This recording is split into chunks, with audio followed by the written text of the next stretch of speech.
ॐ अज्ञानतिमिरान्धस्य ज्ञानाञ्जनशलाकया चक्षुरुन्मिलितं येन तस्मै श्रीगुरुवे नमः।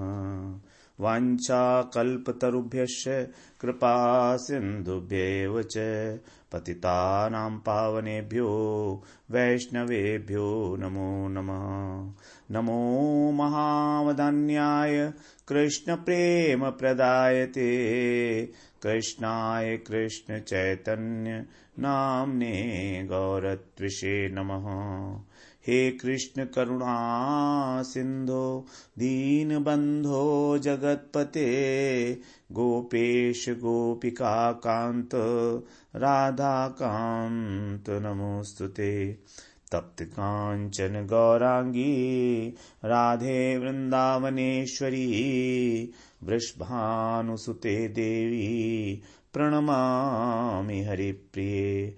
वृंदाय तुलसीदेव्यै प्रियायै केशवस्य च कृष्ण भक्ति प्रदे देवी सत्यवत्यै नमो नमः। श्री कृष्ण चैतन्य प्रभो नित्यानंद श्री अद्वैत गदाधर शिवसदि गौर भक्त वृंद। हरे कृष्ण कृष्ण कृष्ण हरे हरे, हरे राम राम राम हरे हरे। हरे कृष्णा। सर्वप्रथम मैं अपने गुरुपाद पद्म ओम विष्णुपाद अष्टोत्तर शत श्री श्रीमद् भक्तिवेदांत माधव गोस्वामी महाराज के चरण कमलों में अनंत कोटि दंडवत प्रणाम ज्ञापन करता हूँ।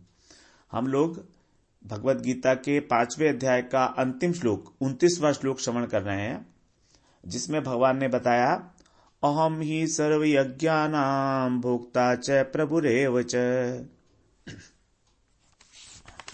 सुहृदं सर्वभूतानां ज्ञात्वा मां शांतिं पृच्छति। अर्थात भगवान ही सभी यज्ञों के तपस्याओं के भोक्ता हैं और वही ईश्वर है, ईश्वरों के भी ईश्वर महेश्वर, और सभी प्राणियों के हृदय में स्थित होने के कारण वो सबके सुहृद हैं, सबके बंधु हैं, सबके कल्याण के बारे में विचार करते हैं। ऐसा जानकर जो व्यक्ति है उसको परम शांति की प्राप्ति हो जाती है। तो यहां पर बहुत स्पष्ट रूप से बताया भगवान ने कि जो यज्ञ का फल ऐसा सोचते हैं कि वो देवता ग्रहण करेंगे, देवता भोक्ता है उसके, वो गलत सोचते हैं। उनको भगवान ने बताया अल्पमेधसाम अंतफत्तु फलम तेषाम तद्भवति अल्पमेधसाम। अल्पमेधा अर्थात बुद्धि की कमी है उनमें। अब बुद्धि की कमी होने के कारण बुद्धि उनकी मंद है, तो इसीलिए वो देवताओं को समझते हैं कि वो फल के भोक्ता हैं। कारण क्या है? कारण उनकी बुद्धि है। उनकी बुद्धि अभी इस परिकृष्ट नहीं हुई, अभी उस बुद्धि शुद्ध नहीं हुई है उनकी। इसीलिए उनको हमेशा विनाशी फल मिलता है, नाशवान फल मिलता है। तो यदि हम इस बात को समझ जाएं तो फिर यह तभी समझेंगे जब हमारी बुद्धि परिमार्जित हो जाएगी। यहां पर भी अल्पमेधसाम कहकर भगवान ने बुद्धि की शुद्धता के ऊपर ही बल दिया है। कर्म योग, ज्ञान योग, भक्ति योग कुछ भी हो, बुद्धि की एक निष्ठा होना, भगवान के अंदर उसकी अनन्यता का भाव होना, अंतरंगता का भाव होना, यह अत्यंत आवश्यक है। भगवान को ही एकमात्र अपना आश्रय न मानने वाले जो व्यक्ति हैं, उन्हीं को भगवान ने कहा कि वो अल्पमेधी है। उनकी मेधा तो है लेकिन अल्प मेधा है, इसलिए उनको फल भी अल्प मिलेगा, फल भी उनको विनाशी मिलेगा। तो क्या हम लोगों को उस विनाशी, जो विनाशशील फल है, नाशवान फल है, तुच्छ फल है, उसके अंदर ही संतोष कर लेना चाहिए? वही यज्ञ केवल हमारा उद्देश्य चेंज होने से हमको परम फल देने का माध्यम बन जाता है, और वही यज्ञ हमको तुच्छ फल दे देता है संसार के, जो आने जाने वाले हैं, नष्ट होने वाले हैं। तो बुद्धिमान व्यक्ति तो वही होगा ना जो एक कार्य को जो कर रहा है उसका फल ऐसा हो कि उसका कभी नाश ही ना हो। अब जब वो यज्ञ कर ही रहा है तो फिर यज्ञ को ऐसा उद्देश्य उसका रखा जाए कि उसको अविनाशी फल की प्राप्ति हो, तभी तो उसको बुद्धिमान कहेंगे। तो सारा का सारा जो खेल है वो बुद्धि का है। अब बुद्धि ही हमारा उद्देश्य को निर्धारित करती है। क्रिया की और पदार्थों की इतना महत्व नहीं है जितना महत्व है हमारे उद्देश्य का, हमारे प्रयोजन का। और हमारा प्रयोजन फिक्स करने के लिए ही हमको अपनी बुद्धि के द्वारा तत्व ज्ञान को अर्जित करना होगा। और तत्व ज्ञान को अर्जित करने के लिए हमें शरणागति लेनी होगी गुरु की। उसके बिना और कोई साधन नहीं है, क्योंकि तत्व ज्ञान अपने प्रयास से आने वाली चीज नहीं है। अपने प्रयास से आने वाली चीज कदापि नहीं है। शास्त्रों को स्वयं पढ़ के तत्व ज्ञान की अनुभूति नहीं हो सकती है। इसके लिए तो श्रवण ही करना होगा, और श्रवण होता है गुरुजन से। गुरु ही हमको उपदेश देंगे जब वो उनका हृदय द्रवित हो जाएगा हमारे प्रति, तब उनकी कृपा से ही हमको थोड़ा थोड़ा भगवत तत्व, जीव तत्व समझ में आना शुरू होगा। तो इस प्रकार से जो बुद्धिमान मनुष्य है वो इसी जीवन के अंदर इस तत्व ज्ञान को अर्जित करके और अपने जीवन का उद्देश्य निर्धारित कर लेते हैं। एक बार यदि वो बुद्धि एकनिष्ठ हो गई और उसने अपना प्रयोजन फिक्स कर लिया, दृढ़तापूर्वक स्वीकार कर लिया, तो फिर ये प्रयोजन ऐसा नहीं है कि अगले जन्म में हमारे साथ नहीं जाएगा, ये ऐसा ही जाएगा एज इट इज। क्योंकि बुद्धि जितने परिमाण में इस जीवन में शुद्ध हो गई है वो एज इट इज हमारे साथ अगले जन्म में जाएगी। चाहे हमको अगला जन्म जब मनुष्य का ना मिले तो भी बुद्धि तो हमारी वही रहेगी जो हमारी है। बुद्धि सूक्ष्म शरीर का एक पार्ट है, सूक्ष्म शरीर की वृत्ति है हमारी, अंतःकरण की वृत्ति है हमारी, मन, बुद्धि, अहंकार और चित्त। ये चारों की चारों वृत्तियां जितनी इस परिमाण में हम लोगों ने इस शरीर के अंदर रहते हुए परिमार्जित कर ली, शुद्ध कर ली, इसको रीओरिएंट कर लिया, रीप्रोग्रामिंग कर दिया, वो एज इट इज रीप्रोग्रामिंग हमारे साथ कैरी फॉरवर्ड होगी नेक्स्ट लाइफ में। यदि किसी कारणवश मनुष्य शरीर नहीं भी मिलता है एक बार, तो भी कोई बात नहीं है, वो सुप्त रहेगी, फंक्शनल नहीं हो पाएगी। लेकिन जब दोबारा से मनुष्य शरीर होगा तो फिर वहीं से शुरुआत होगी जहां पर हमने छोड़ा है उसको। नेहा बिर्कमानाशो अस्ति प्रत्यवायो न विद्यते स्वल्पम अपि यस्य धर्मस्य त्रायते महतो भयात्। यही है बुद्धि योग। स्वल्पम अपि यस्य धर्मस्य, ये धर्म, ये अस्य धर्मस्य, ये जो धर्म है ये धर्म ही है बुद्धि। इसी के बाद भगवान ने इमीडिएटली बुद्धि से रिलेटेड श्लोक बोला था दूसरे अध्याय में। नेहा बिर्कमानाशो अस्ति 40वां श्लोक था, और इसके बाद ही इमीडिएट भगवान ने फिर बुद्धि के बारे में बात की थी वहां पर कि एकनिष्ठ बुद्धि जो है वही वास्तव में बुद्धि है, वही हमको परमार्थ में ले जा सकती है। व्यवसायत्मिका बुद्धि जिसे बोला था भगवान ने, वो एक ही होती है। बहुशाखा अनंताश्च बुद्धयो अव्यवसायी नाम। जो अव्यवसायी है अर्थात जो अनिश्चयात्मक बुद्धि है वो अनेक अनेक प्रकार की शाखाओं वाली होती है, और उस अनेक अनेक प्रकार की होती है वो बुद्धि।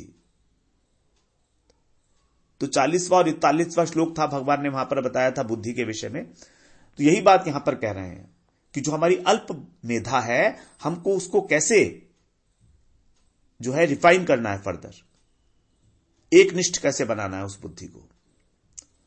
अब दूसरी बात इस श्लोक में ऐसी आती है कि जब यज्ञ किए जाते हैं तो उसमें यज्ञ कौन करता है? यज्ञ होता है हमारे शरीर के द्वारा। हमारा शरीर, हमारी इंद्रियां, मन, बुद्धि, ये सब उसमें लगते हैं। हमारा अंतःकरण, बाह्यकरण, इन्हीं के द्वारा यज्ञ, क्योंकि यज्ञ क्रिया है, यज्ञ एक बाह्य क्रिया है। यज्ञ का मतलब कर्तव्य कर्म। वेदों के अनुसार जो भी कर्म है वो एक बाह्य क्रिया है जो हमारे द्वारा संपादित होते हैं। कैसे? हमारे शरीर के द्वारा, इंद्रियों के द्वारा, अंतःकरण के द्वारा। और ये किसने दिया है हमको शरीर? हम लोग सृष्टि चक्र में, सृष्टि तत्व में समझ आए हैं, श्रवण कराए हैं कि शरीर प्रकृति की ही देन है। जब प्रकृति के ऊपर भगवान ने ईक्षण किया था तो उसमें से महत तत्व प्रकट हुआ था। महत तत्व में से अहंकार ने स्वयं को प्रकृति के 3 गुणों के अनुसार 3 प्रकार से प्रकाशित किया। सात्विक अहंकार, राजसिक अहंकार और तामसिक अहंकार। सात्विक अहंकार से सृष्टि हुई मन की और इंद्रियों के देवताओं की। राजसिक अहंकार से सृष्टि हुई हमारी 5 ज्ञानेंद्रियां, 5 कर्मेंद्रियां, बुद्धि और प्राण। और तामसिक अहंकार से 5 महाभूत और 5 विषय। तो ये 5 महाभूत जो हैं, यही जब मिलते हैं आपस में, तब हमारा ये शरीर, जो स्थूल शरीर हम दिखाई दे रहा है, ये दिखाई देता है हमको। तो हमारा स्थूल शरीर में 5 भूत, ये हैं 5 भूत, 5 हैं। आकाश, वायु, अग्नि, जल और पृथ्वी। इनसे मिलके ही ये हमारा सप्त धातु है इस शरीर के अंदर, उससे ही हमारा शरीर गठित हुआ है। तो ये शरीर भी प्रकृति की देन, पूरा का पूरा मन, बुद्धि, ये भी सब प्रकृति की देन है। और प्रकृति कौन है? प्रकृति कौन है? प्रकृति माया की दासी है। माया अध्यक्षेण प्रकृति, भगवान की शक्ति है प्रकृति। तो भगवान कह रहे हैं कि तुम अपने लिए कोई काम मत करो, क्योंकि सारा शरीर काम कर रहा है ना। तो शरीर प्रकृति के लिए दिया हुआ है, प्रकृति ने दिया है, तो फिर तुम अपने लिए क्यों कर रहे हो? तुम आ कहां से गए बीच में? ये हम आए, बेसिकली एक ही जगह से हम लोग आए, हमारा अहंकार पैदा हुआ। भगवान प्रकृति ने हमारा शरीर तो बनाया, लेकिन उसके साथ साथ एक और सृष्टि भी की थी, उसका नाम था अज्ञान, अविद्या। तो अज्ञान जो था, उसके कारण हमारे जो बुद्धि है, हमारा जो वो है, मोहित हो गए हम, और हम स्वयं को कर्ता मानने लगे। और हमारे अंतःकरण में जो अहंकार वृत्ति है, उसने ये मान लिया कि मैं करता हूं, उस अज्ञान के कारण, अविद्या के कारण। कर्तापन का भाव जो उठा है, वो उठा है अहंकार के, अविद्या के कारण। तो उस अविद्या के कारण ही हम लोग कर्म में प्रवृत्त हो रहे हैं और कर्म कर रहे हैं। तो फिर हम अपने स्वार्थ के लिए क्यों करें? फिर हमारे लिए तो नहीं है जो कुछ भी है। क्योंकि यदि हम अपने लिए करेंगे, स्वयं को कर्ता मानेंगे, तो भोक्ता बनना पड़ेगा। देखिए, कर्ता तो कार्य तो होगा हमारे द्वारा, लेकिन जो हमारी मान्यता है कि हम करता है, बस इसको हटाना है, कार्य को नहीं हटाना है। कार्य का स्वरूप है, कर्म का स्वरूप है, कोई त्याग नहीं करना है। केवल इस मान्यता मात्र को हटाना है कि यह कार्य मेरे द्वारा किया गया। अगर हम ये मान्यता हटा देंगे तो हमको उसका फल भोगना नहीं पड़ेगा, हम भोगता नहीं रहेंगे। अब इसीलिए भगवान कह रहे हैं कि जो भी तुम कर्म करो, मेरे लिए करो। क्योंकि जब तुम मेरे लिए करोगे, मेरी प्रसन्नता के लिए करोगे, तो तुम कार्य करके भी, कर्म करके भी अकर्ता ही बने रहोगे, और इसलिए तुमको भोक्ता भी नहीं बनना पड़ेगा। और अगर भोक्ता नहीं होंगे तो कर्म बंधन का नाश हो जाएगा।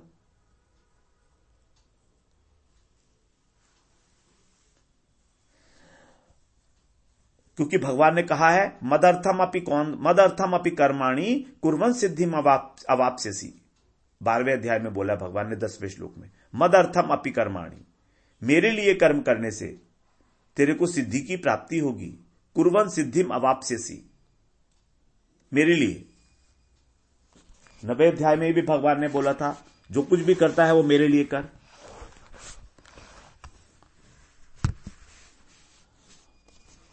यज्जुहोषि यत् करोषि यज्जुहोषि यत् ददासि यत् 9वें अध्याय में भगवान ने यही बात कही थी। भगवान इसका मतलब बार बार हमसे यही बात कह रहे हैं कि तुम मेरे लिए ही कर्म करो। यहां पर 12वें अध्याय में बोला था मद अर्थम अपि कर्माणि। कर्माणि माने सारे कर्मों को, मद अर्थम माने मेरे अर्थ के लिए, माने मेरी प्रसन्नता के लिए, मुझको अर्पण करने के लिए ही करो, तभी तुमको सिद्धि प्राप्त होगी। और यही बात जो है 9वें अध्याय में बोला था 27वें श्लोक में, यत करोषि यदश्नासी यज्जुहोषि ददासी यत तपस्यसि कौन्तेय तत्कुरुष्व मद अर्पणम। मद अर्पणम, जो कुछ भी तू करता है, जो कुछ भी खाता है, जो भी तू यज्ञ करता है, यज्जुहोषि, यहां पर यज्ञ की बात की है। खाना और करना, केवल खाना और करना को यज्ञ नहीं माना, इसीलिए भगवान ने अलग से बोला यज्जुहोषि, जो हवन करता है, जो वैदिक कार्य करता है, वेदों के अनुसार अनुष्ठान जो करता है वो भी, और जो उसके बाद दान करता है, क्योंकि यज्ञ में ब्राह्मणों को फिर दान भी दिया जाता है, ब्राह्मणों की पूजा की जाती है, उनको दान दिया जाता है, तो जो भी दान देता है, और यह तपस्यसी, और जो भी तप करता है, तत्कुरुष्व मद अर्पणम, मेरे को अर्पण कर दे। 9वें अध्याय में भगवान ने ये बात आज्ञा दी है भगवान को। कुरुष्व, कुरुष्व का मतलब आज्ञा दे रहे हैं, यहां पर केवल बता रहे हैं कि मैं ही उसका भोक्ता हूं, सब यज्ञों का और सब तपस्याओं का। तो यहां पर यज्ञ और तपस्या दो बातें आई थी, वही बातें दोनों वहां भी आई 9वें अध्याय में, यज्जुहोषि और यह तपस्यसी, दोनों बातें आई। तो इस प्रकार से बिल्कुल स्पष्ट आज्ञा है भगवान की कि हमको अपने लिए, अपने स्वार्थ के लिए, अपनी इंद्रिय तुष्टि के लिए कुछ भी नहीं करना है। जो कुछ भी कार्य करेंगे वो भगवान की प्रसन्नता के लिए हो गया। मतलब क्या हुआ? मतलब है कि उद्देश्य उसका भगवान की प्रसन्नता है। जब भी हम कोई कार्य करते हैं तो उसका कोई उद्देश्य होता है।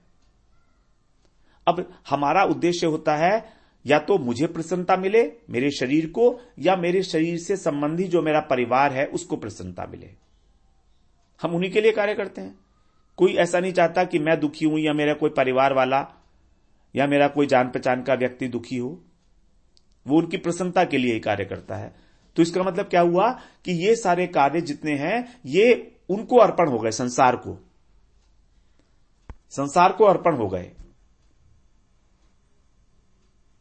अब यही कार्य अगर भगवान की प्रसन्नता के लिए की जाएंगे तो भगवान को अर्पण हो जाएंगे। वो कार्य के बाद जो फल मिल रहा है वो तो हमको मिल ही रहा है प्रसाद के रूप में। यहां सिर्फ एटीट्यूड चेंज की बात की जा रही है। यह नहीं है कि अगर हमने मान लीजिए रसोई बनाई तो हमको खाना नहीं मिलेगा, जो फल बना, जो हमने बनाया भोजन, तो वो हमको नहीं मिलेगा, ऐसा नहीं है बिल्कुल भी। क्योंकि सेठ जी की रसोई में जब रसोईया बनाता है खाना तो क्या उसको खाना नहीं मिलता है? उसको क्या खाना नहीं मिलता है? उसको तो मिलेगा ही मिलेगा, प्रसाद के रूप में मिलेगा ही मिलेगा। उसको चैन से बैठ के खाएगा वो, बिल्कुल ना उसको ये सोचने की जरूरत है कि कहां से आए पैसे, कहां से आया सामान, इतना सब कुछ भी नहीं करता। वो केवल प्रसाद पाता है इसलिए वो आनंद में रहता है। उसके आनंद का कारण ही यही है, उसको प्रसाद भी मिल रहा है, उसको सैलरी भी मिल रही है। फिर आगे बताएं भगवान सर्वलोक महेश्वरम। लोक, यहां पर लोक का मतलब हो गया, लोक का मतलब हम सारे प्राणी भी ले सकते हैं, जितने भी प्राणी मात्र हैं, अनंत अनंत जीव हैं, उन सबके ईश्वर है, महेश्वर है। और लोक का अर्थ यहां पर जो हमारे लोक हैं, ब्रह्मांड में 14 लोक हैं, उसको भी ले सकते हैं। क्योंकि उन लोकों के जो भी लोक हैं वो उसका ईश्वर होने का मतलब क्या है? इस पृथ्वी का ईश्वर होने का मतलब क्या है? पृथ्वी का ईश्वर होने का मतलब पृथ्वी के ऊपर जो लोग रह रहे हैं उनका ईश्वर, उनका स्वामी होना। जैसे भारतवर्ष पर राजा राज्य करता है, तो भारतवर्ष पर राज्य करने का मतलब क्या है? भारतवर्ष में जो लोग रह रहे हैं उन पर राज्य कर रहा है, वो उन्हीं का ईश्वर है। तो उसी प्रकार से सर्वलोक महेश्वरम का मतलब हुआ इस ब्रह्मांड में जो 14 भुवन है, उन सब में जितने भी जीव रहते हैं उन सब का पालन पोषण करने वाले भगवान हैं। एकमात्र सबका पालन पोषण कर रहे हैं वो, चींटी से लेकर ब्रह्मा तक।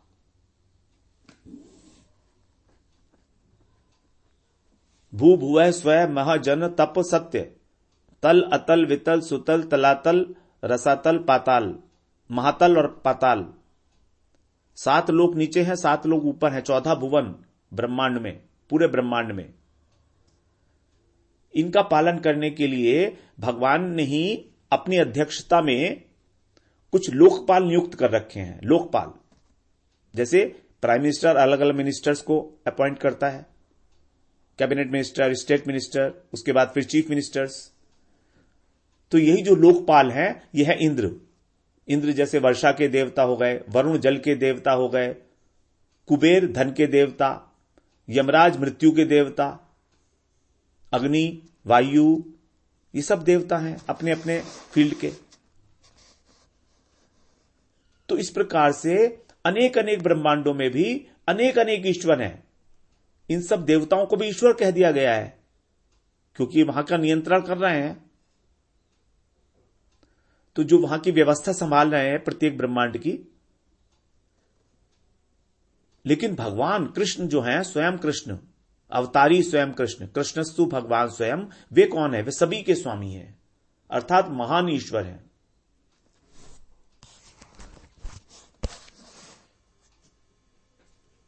श्वेताश्वर उपनिषद है, उसमें कहा गया है तमीश्वराणाम परमं महेश्वरम तव देवतानाम परमंच दैवतम पतिम पतीनाम परमं परस्ताद विदाम देवम भुवनेशमीड्यम। तमीश्वराणाम परमं महेश्वरम, परमं महेश्वरम। आप कौन है? ईश्वरों के भी परम ईश्वर हैं। तम, तम माने आप, उनके ईश्वरों के भी, तम ईश्वराणाम, जो अनेक अनेक देवता हैं उनके भी, परम महेश्वरम, परम महेश्वर हैं। देवता नाम, जितने भी देवता हैं, परमम देवतम। और आपके जो माया शक्ति है उसी से अनंत कोटि ब्रह्मांडों की उत्पत्ति, स्थिति और संहार करते हुए भी सभी को नियंत्रण में रखते हैं, सभी को नियंत्रण में रखते हैं भगवान। इसीलिए भगवान को क्या कहा गया है? सर्वशक्तिमान, सर्वनियंता, सर्वाध्यक्ष, सर्वेश्वर। तभी भगवान ने यहां पर कहा अहम ही सर्वज्ञाना भोक्ता च प्रभुरेव च सुहृदम सर्वभूतानाम ज्ञात्वा माम शांतिम ऋच्छति। सर्वलोक महेश्वरम, इसीलिए वो सर्वलोक महेश्वर है। नहीं, ये तो हम गलत बोल गए ना, ये तो दूसरे अध्याय का था। अहम ही सर्वज्ञानाम भोक्ता च प्रभुरेव च, ये तो 9th चैप्टर का था। यहां पर बोला है भोक्तारम यज्ञ तपसाम सर्वलोक महेश्वरम। ये दोनों श्लोक बहुत एक से लगते हैं, इसलिए उच्चारण करने में कभी कभी हो जाता है इस प्रकार से। भोक्तारम यज्ञ तपसाम सर्वलोक महेश्वरम, तो सर्वलोक महेश्वर इसीलिए कहा गया है। तो सारी सृष्टि के एकमात्र स्वामी भगवान है, एकमात्र। जब वही है स्वामी, तो अगर कोई भी ईमानदार व्यक्ति है तो वो इस संसार की किसी भी चीज को अपना कैसे मान सकता है? जब वो हमारी है ही नहीं तो हम उसको अपना कैसे मान लें? इसीलिए जब तक हम इस शरीर को, अपनी इंद्रियों को, अपने मन को, अपनी बुद्धि को अपना मानते हैं, तब तक भगवान को स्वामी कहना या भगवान ही हमारा पालन करते हैं, भगवान को ईश्वर कहना, भगवान को सर्वलोक महेश्वर कहना, ये क्या है? ये हम स्वयं को ही धोखा दे रहे हैं। हमने माना नहीं है, सिर्फ कह रहे हैं। यदि हम वास्तव में इस पे विश्वास करते हैं, इस बात को स्वीकार करते हैं पूरे हृदय के साथ कि भगवान ही एकमात्र सर्वलोक महेश्वर हैं, तो फिर हमारे पास जो कुछ भी है वो सब कुछ उन्हीं का तो हुआ ना। हमारी शरीर, हमारा इंद्रियां, हमारी मन, हमारी बुद्धि, हमारा तो वास्तव में कुछ नहीं है, वास्तव में कुछ नहीं है हमारा। ये एक मिथ्या मान्यता बन गई है हमारी। बचपन से ही, जैसे ही जन्म लिया वैसे ही एक मिथ्या धारणा हमारे अंदर स्थान कर गई कि मैं ये हूं, मैं वो हूं, और यही सारे जीवन पर्यंत हमारी चलती रहती है। यह हमें कोई बताता भी तो नहीं है। कभी हमने कहां पढ़ा ये सब कुछ? हम तो अपने को ही सब कुछ सर्वे सर्वा मानते हैं, अपने को ही भोक्ता मानते हैं, अपने को ही मालिक मानते हैं। स्वीकार ही नहीं करते हैं कि भगवान हैं, भगवान मालिक हैं हमारे सबके। कह भी देते हैं तो मानते नहीं है, क्योंकि यदि मानते तो हमारी क्रियाओं में कुछ दिखाई देता, लक्षण होते उसके, लेकिन वो तो लक्षण कोई है नहीं। तो इसीलिए हमको जो कुछ भी मिला है वो हमको उपयोग करने का अधिकार तो है, लेकिन अपना मानने का अधिकार नहीं है। जैसे ऑफिस में जब हमको टेबल, चेयर, ऑफिस की स्टेशनरी, कागज, पेंसिल, ये सब चीज दिए जाती हैं, तो वास्तव में ये ऑफिस की हैं। हमको उनको उपयोग करने का पूरा अधिकार है। उपयोग करने का अधिकार है हमें कि हम उस पर बैठे हैं, उसका इस्तेमाल करें, लेकिन हम उसे उठा के घर नहीं ले जा सकते अपने। हम कहें कि ये तो आपने हमें अलॉट किया है, हम तो घर ले जा रहे हैं, नहीं, वो तो वापस करना पड़ेगा। उसी प्रकार से जो ये प्रकृति के द्वारा प्रदत्त शरीर है, ये तो प्रकृति को वापस ही करना पड़ेगा। वास्तव में प्रकृति के द्वारा हमको जो शरीर दिया गया, इसका कारण ही ऐसा था कि हमारी जो आत्मा जिसके अंदर चित्त बल बहुत कम था, जिसके कारण वो भगवान से विमुख हो गई थी, वो उस बल को, चित्त बल को अर्जित करके भगवान के सम्मुख हो जाने के योग्य हो जाए। यही कारण था हमको शरीर दिया गया, मनुष्य शरीर। तो चित्त बल को बढ़ाने का ही एक साधन मात्र है ये शरीर, और चित्त बल बढ़ाने के लिए हमको आवश्यकता है साधन की, भजन साधन की। हम लोग जो हरे कृष्ण कृष्ण कृष्ण हरे हरे, हरे राम राम राम हरे हरे, ये महामंत्र करते हैं। क्यों करते हैं हम? जिससे हमारी आत्मा का पोषण हो सके। भक्ति, भजन, साधन जितने भी हैं, ये सब आत्मा का पोषण करने के लिए है। इससे आत्मा हमारी बलिष्ठ हो जाएगी और हमें भगवान से प्रीति हो जाएगी, और प्रीति होने से हम उनके सम्मुख हो जाएंगे। उस समय में हमारा जो भी ये तुच्छ अहंकार है, कर्तापन का, भोक्तापन का, ये अपने आप से खत्म हो जाएगा। परम दृष्ट्वा निवर्तते। जड़ शरीर में रस बुद्धि तभी समाप्त होगी जब हम परम दृष्ट्वा निवर्तित, परम दृष्ट्वा उस भक्ति रस की कुछ छोटी सी आस्वादन उसका कर पाएंगे। अन्यथा हमारा जो जड़ रस है ये कभी भी खत्म नहीं होने वाला हमारा, क्योंकि जब हमको उच्च कोटि का रस मिल जाएगा तो निम्न कोटि का जो रस है वो अपने आप से छूट जाएगा हमारे पास से। परम दृष्ट्वा तो रस बुद्धि, इस संसार के पदार्थों में, जड़ पदार्थों में रस बुद्धि जो है उससे निवृत्ति हमारी तभी होगी जब परम दृष्ट्वा, जो उस भजन के सुख की प्राप्ति होगी, सेवा सुख की प्राप्ति होगी। तो हम लोगों ने कहा कि अब हमको इन पदार्थों को अपना न मानकर भगवान की सेवा में लगाना है, और सेवा में लगाने से जो हमको अनुभूति होगी वही है परम दृष्ट्वा। उसी से हमारी जो तुच्छ पदार्थों में भोग बुद्धि है, रस बुद्धि है, वो खत्म हो जाएगी अपने आप से। करना नहीं है कुछ भी।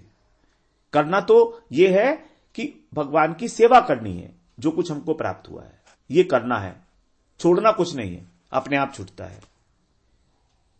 जो हमारा है ही नहीं वो अपने आप छूट जाएगा हमसे, और जो हमारा है वो हमको मिल जाएगा, जो हमेशा से हमारा है। तो हम अगली बार फिर श्रवण करते हैं सुहृदम सर्वभूता नाम। इसका क्या अर्थ बनता है? वांछा कल्पतरुभ्यश्च कृपा सिंधुभ्य एव च पतितानां पावनेभ्यो वैष्णवेभ्यो नमो नमः।